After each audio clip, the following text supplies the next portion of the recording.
Hey everyone, I'm Alara. Please make sure to like and subscribe to Now in My Story because you are not going to believe what happened to me. My parents said I had to accept an arranged marriage. I was ready for the worst, bracing myself to be sold off to some crusty old businessman until I saw my fiancé. It was him, the school's heartthrob, the boy that every single girl wanted. My entire world tilted on its axis, and my so-called normal life was about to become the biggest secret in our school. Before the bombshell dropped, my life was simple, predictable even. I was the invisible girl at Northgate High. I wasn't a nerd exactly, but I preferred the company of a good book to the loud drama of the cafeteria. My days were a quiet routine of classes, homework, and helping my best friend Leo Gomez with his latest ridiculous scheme to build a potato-powered rocket. And of course, secretly crushing on Jackson Knight from afar. Jackson was the kind of guy who seemed like he was sculpted by the gods. He was the school's heartthrob, the captain of everything, and he moved through the hallways with a cold confidence that made girls either swoon or completely freeze up. He was always with his equally popular girlfriend, Scarlett Vance, the queen bee of our school, who treated the rest of us like we were gum on her expensive shoes. Jackson Knight didn't know I existed, and that was the natural order of things. Or so I thought. It all fell apart on a Tuesday. My parents sat me down at our ridiculously formal dining table. They had that serious, business-like look on their faces, the one that usually meant stock prices were down or they were closing a big deal. My father started, not even looking up from straightening his silverware. Alara, the Sterling family business is entering a new era, a merger with Knight Industries.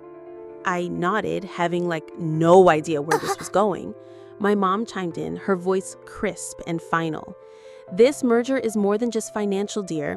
It's a union of families. To secure the deal, we've agreed to an arranged marriage between you and their son. A what? An arranged marriage? This wasn't the Dark Ages. I can't be serious, I stammered, my heart pounding. You can't just sell me off.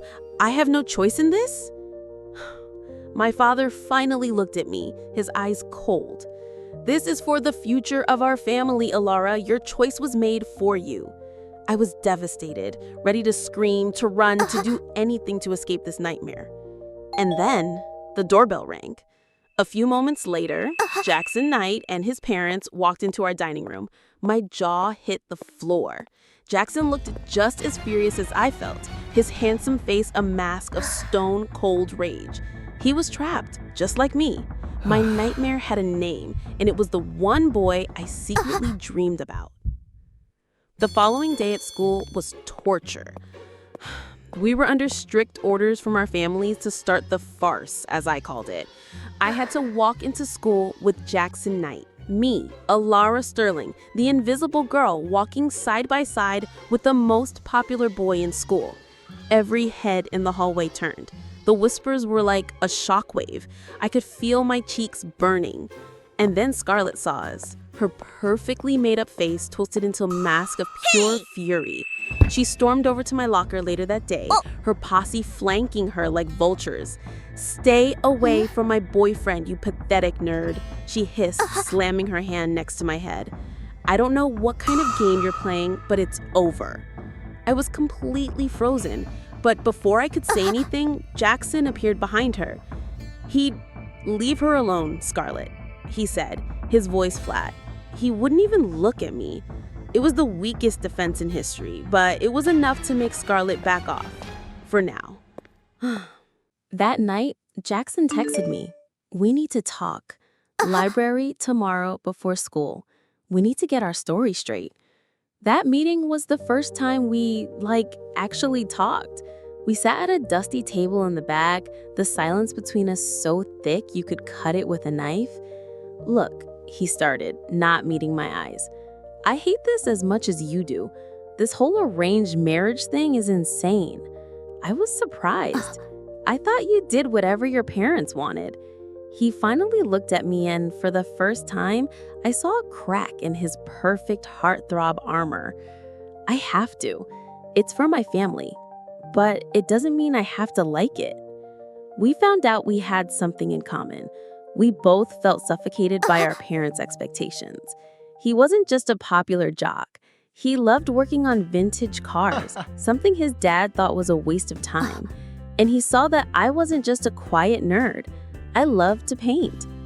Our secret meetings to coordinate our farce became the only real moments of my day.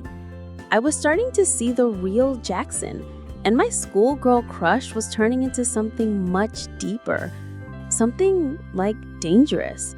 I was falling in love with my fake fiancé. The turning point came in the cafeteria.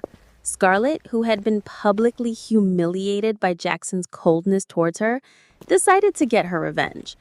I was walking with my lunch tray when she deliberately stuck her foot out. I went flying. My tray clattered to the floor and I was covered in milk and mashed potatoes.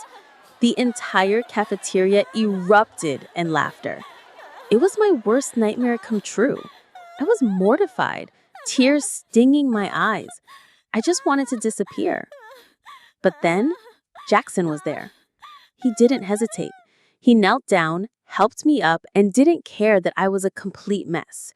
He then stood up, looked Scarlett dead in the eye, his voice ringing with a finality that silenced the entire room.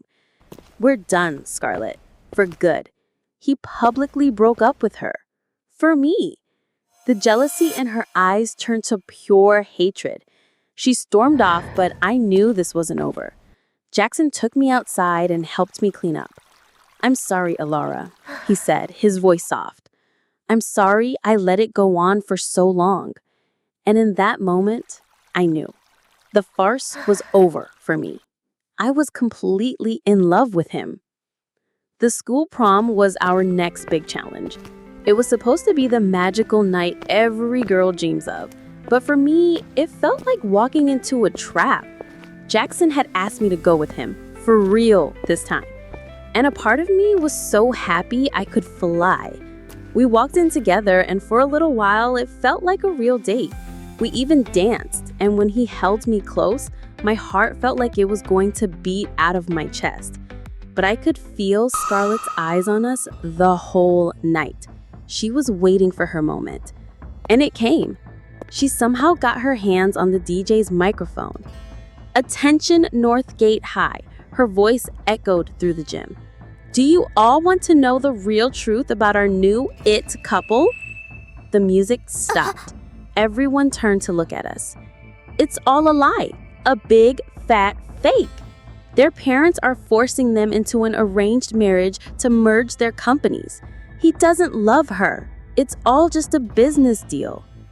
A collective gasp went through the crowd. I was humiliated. My face burned and I wanted to run, to hide, to let the floor swallow me whole. This was it.